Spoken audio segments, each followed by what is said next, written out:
I would like to be open to your book club suggestions.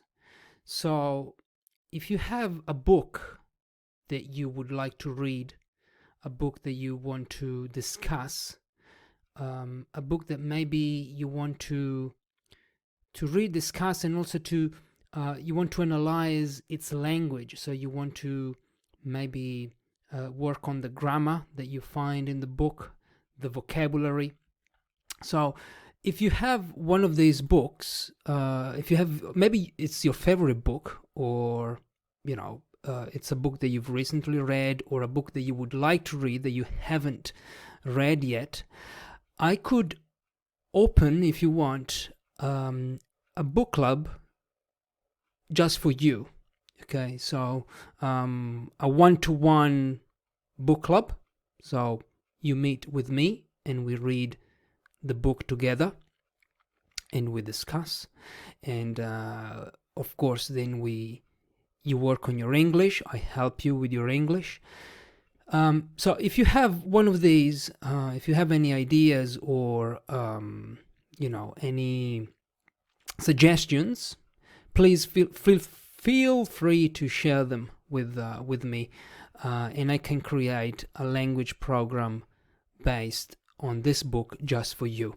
And also, I wanted to invite you to the Storyworthy Book Club, because I have this book club based on this book. I'm saying the word book too many times. This one, okay, Storyworthy. If you've been following me for a while, you know what it is. But basically, there's a student now from Spain, a lady from Murcia, I think it's pronounced, near Valencia, and she wants to take this group program, this book club based on Storyworthy, but she's the only one who's interested in it. So if you want to participate, we can organize. I can organize a book club based on this, and she's available on Saturday mornings. So we could meet on Saturday mornings every 2 weeks. Okay, and basically I organized things in this way. You read the book. You have to buy the book. You read it in your own time, and then we meet on Zoom to discuss it.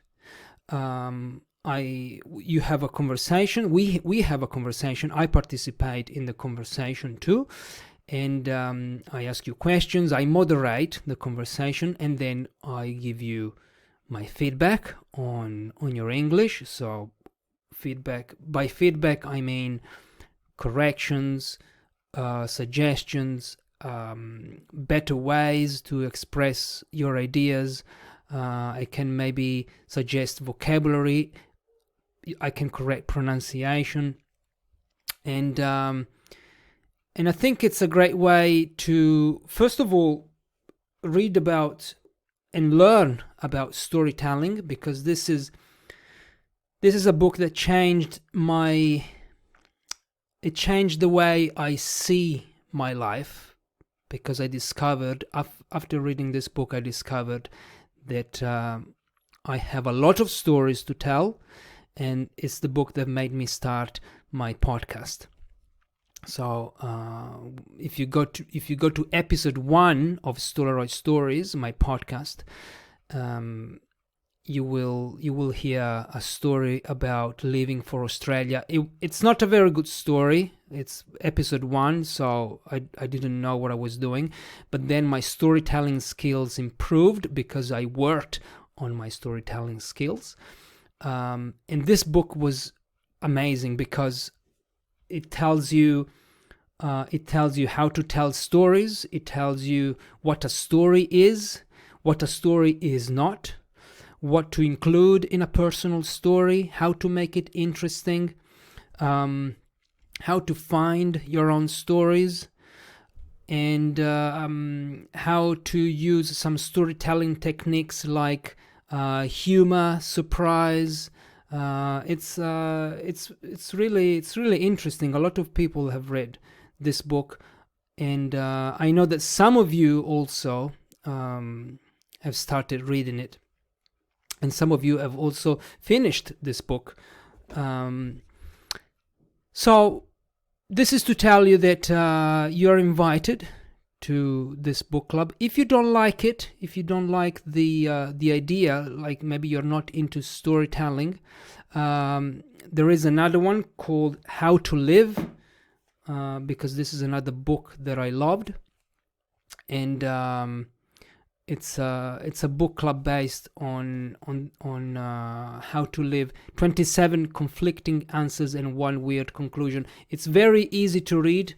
It's written in I don't know if you can see it, but it's written in short sentences.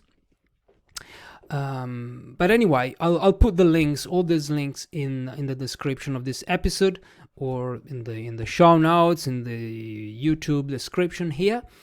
If you want to participate, you're welcome. I think I want to tell you that I started these book clubs because I'm a little bit tired of teaching English the traditional way. Okay, I'm a bit tired because I don't want to use textbooks anymore. And probably, maybe you disagree with me, but I don't want to use textbooks to, go through the grammar. I think there is so much language in books, in videos, online, that textbooks really are not that, I find them a bit boring. So it's better for me. I mean, I enjoy creating a little group of people where we read interesting things and we discuss them and we learn from what we read. It's not just learning English, but it's learning from real authors, real people who wrote real books. I know that maybe you think, but I don't have enough English to understand real books. And I totally understand that. I totally get it. Because these books are not written for learners of English. They are not graded readers. Graded readers are simplified books for language learners. These are real, authentic books. So if you don't have, I think that for these books you need to have at least, the minimum level is at least B2. B1, you would struggle. You would find it hard to understand. So I should have said this at the beginning, but if you have a minimum level, if you have a B2 level, you can read it, you can understand it and enjoy it, and I can help you understand it also. But if below that, no, I don't think this is for you. So let me know if you would like to participate. As I said, there is this learner from Spain, from Murcia. She's alone right now, and she wants to have a group of people to discuss Storyworthy. Let me know if you would like to participate. The price is 120 euros. 120 euros. We meet 5 times, so 5 Saturdays. And we discuss, and at the end of, on session 5, so the 5th time we meet, you will tell a story, a true story, okay? A true story that is, basically you apply the storytelling techniques that you learned in the book, and you apply them to one of your own stories. And if you then want to continue, you can continue. There is phase 2, but I don't want to talk about this. It's all on my website. There's a link that I will put here. You can go there and you can see what the program includes, the price, which is 120 euros, and you can see what other people said about the book club. and you can let me know. Okay, and also, if you have any suggestions for a book that you would like to read, please let me know, and I'll see what I can do. Okay, that's it. Thank you for watching me. Thank you for listening to this promoting episode for this. This is basically, I'm advertising. Okay, I have to do that once in a while. All right, and bye bye.